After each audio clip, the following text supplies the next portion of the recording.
विद्यार्थियों नमस्कार, मैं रमन कुमार आपके अपने चैनल में स्वागत करता हूं। तो विद्यार्थियों आज मैं लेकर आया हूं अध्याय 15 कक्षा 12वीं का इतिहास का अध्याय 15 जिसका नाम है संविधान का निर्माण। तो पिछले वीडियो में हमने 2 अंकों के प्रश्न पढ़े थे। आज हम शेष प्रश्न लेकर आए हैं। यह हमारा इतिहास का आखिरी वीडियो है। उसके बाद हम राजनीति के वीडियो बनाने का प्रयास करेंगे। तो शेष प्रश्नों पर आइए चर्चा करते हैं। तो विद्यार्थियों यदि आप इसी तरह से पढ़ना चाहते हैं तो अपनी पुस्तक निकालिए और पढ़िए। तो अगला प्रश्न आता है कि संविधान सभा में बी.एन. राव और एस.एन. मुखर्जी का क्या योगदान रहा, वर्णन कीजिए। यानी संविधान सभा में बी.एन. राव और एस.एन. मुखर्जी ने क्या कार्य किया, अथवा में हम लिख सकते हैं कि संविधान सभा के 6 सदस्य थे तो उनमें से कौन से 2 प्रशासनिक अधिकारियों ने महत्वपूर्ण सहायता की। तो अथवा में ले सकते हैं कि संविधान सभा में संवैधानिक सलाहकार और मुख्य योजनाकार कौन थे। तो संविधान सभा में मुख्य सलाहकार और संवैधानिक सलाहकार और योजनाकार कौन थे।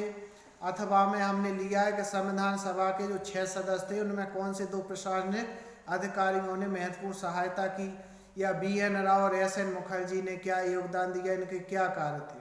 तो उत्तर आता है कि भारत सरकार के संवैधानिक सलाहकार कौन थे, बी.एन. राव। तो भारत सरकार के संवैधानिक सलाहकार बी.एन. राव थे, जिन्होंने अनेक देशों की राजनीतिक व्यवस्थाओं का अध्ययन किया और अनेक चर्चा पत्र तैयार किए थे। तो इन्होंने अनेक देशों की राजनीतिक व्यवस्थाओं का अध्ययन किया। क्यों किया था?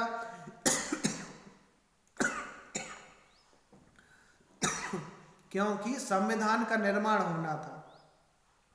तो संविधान का निर्माण करने के लिए हमें विदेशों के संविधान की भी जानकारी, या विदेशों में किस तरह की व्यवस्थाएं हैं उनके अध्ययन की जानकारी भी लेनी थी, ताकि हम अच्छी उनकी बातें हैं अपने संविधान में शामिल कर सकें। इसलिए जो संवैधानिक सलाहकार बी.एन. राव थे उन्होंने अनेक देशों की राजनीतिक व्यवस्थाओं का अध्ययन किया, अनेक चर्चा पत्र तैयार किए थे।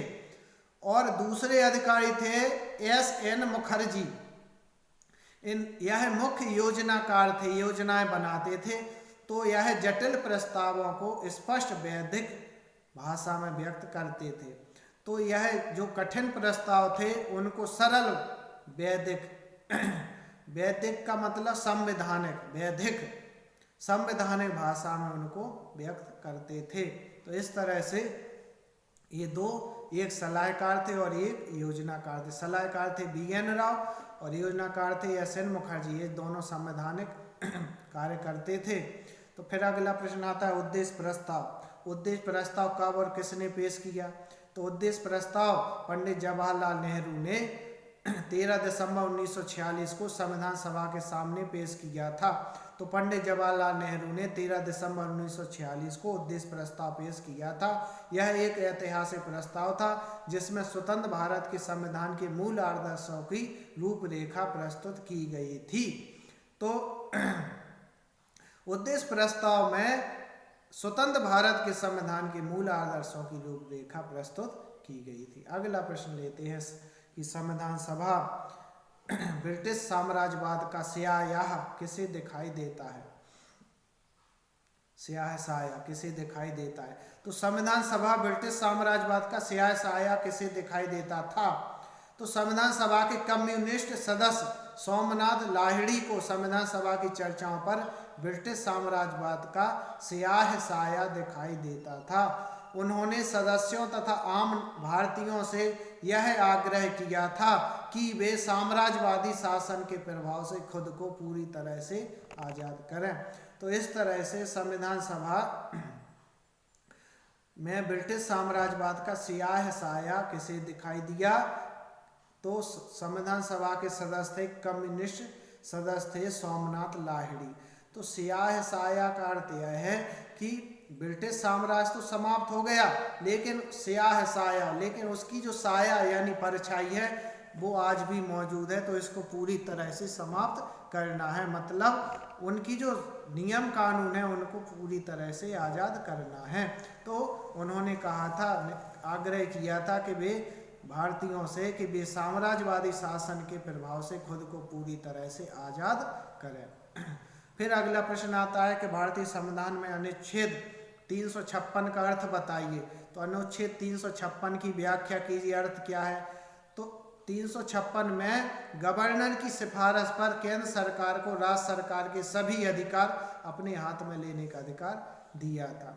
तो 356 के अनुसार गवर्नर यदि राज्यपाल सिफारिश करता है तो राज्य सरकार के जो सभी अधिकार हैं तो इस केंद्र सरकार 356 के द्वारा अपने हाथ में सभी अधिकार ले सकती थी।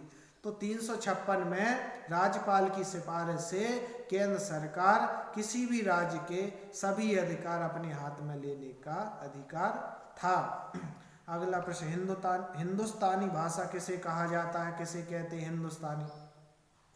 हिंदू और उर्दू के मेल से जो हिंदुस्तानी भाषा बनी तो वह भाषा भारतीय जनता के बहुत बड़े क्षेत्र की एक भाषा थी और यह विविध संस्कृतियों के आदान प्रदान से एक समृद्ध हुई, तो इसे साझी भाषा थी, तो इसे हिंदुस्तानी भाषा कहते थे। तो इसका अर्थ है कि हिंदू और उर्दू दोनों, हिंदू मुस्लिम दोनों थे, तो हिंदू उर्दू दोनों बोली जाती थी और एक दूसरे की भाषाओं के मेल से जो हिंदुस्तानी भाषा बनी थी तो यह भारतीय जनता की एक क्षेत्र की बहुत बड़ी भाषा थी।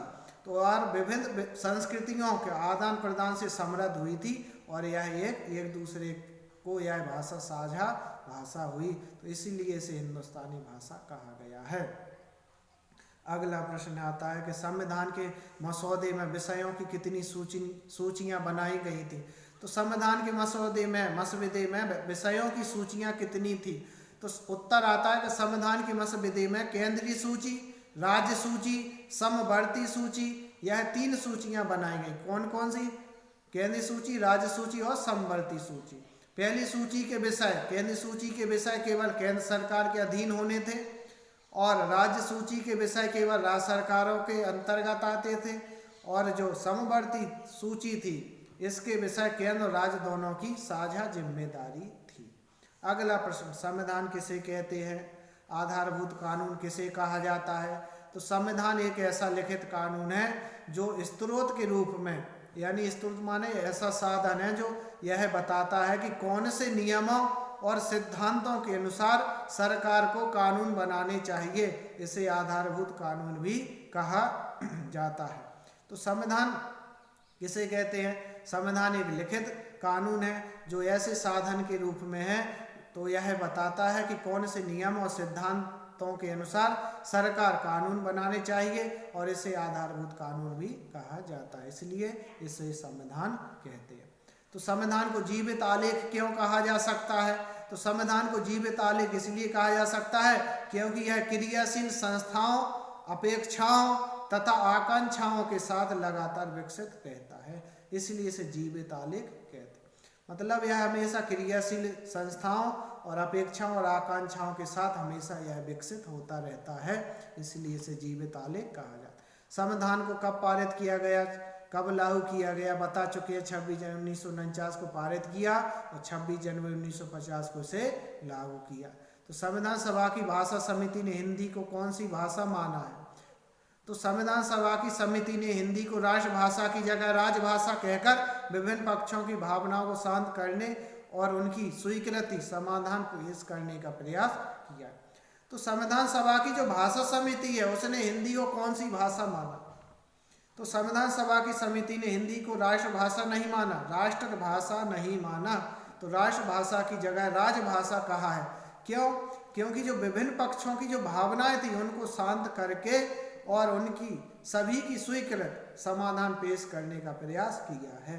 आखिरी प्रश्न लेते हैं कि उद्देश्य प्रस्ताव में क्या घोषित किया गया है। जो जवाहरलाल नेहरू ने उद्देश्य प्रस्ताव की घोषणा की थी तो इसमें कहा गया है कि भारत को एक स्वतंत्र संप्रभु गणराज्य घोषित किया गया जिसमें नागरिकों को न्याय, समानता व स्वतंत्रता का आश्वासन दिया गया और यह वचन दिया गया कि अल्पसंख्यकों, पिछड़े व जनजाति क्षेत्रों एवं दमित वर्गों के लिए रक्षात्मक प्रावधान किए जाएंगे। तो उद्देश्य प्रस्ताव में यह घोषणा की गई है। क्या घोषणा की गई? नागरिकों को न्याय, समानता और स्वतंत्रता का आश्वासन दिया गया और यह वचन दिया गया कि जो अल्पसंख्यक थे तो अल्पसंख्यकों को, पिछड़ों को व जनजाति क्षेत्रों और दमित वर्ग हैं उनके लिए रक्षात्मक प्रावधान किए जाएंगे। तो ये आखिरी वीडियो था। अगले वीडियो में हम फिर मिलते हैं अगला विषय लेकर। विद्यार्थियों, आप लगातार बने रहें और अपनी पढ़ाई जारी रखें, आशा करते हैं। आपके लिए बहुत बहुत धन्यवाद।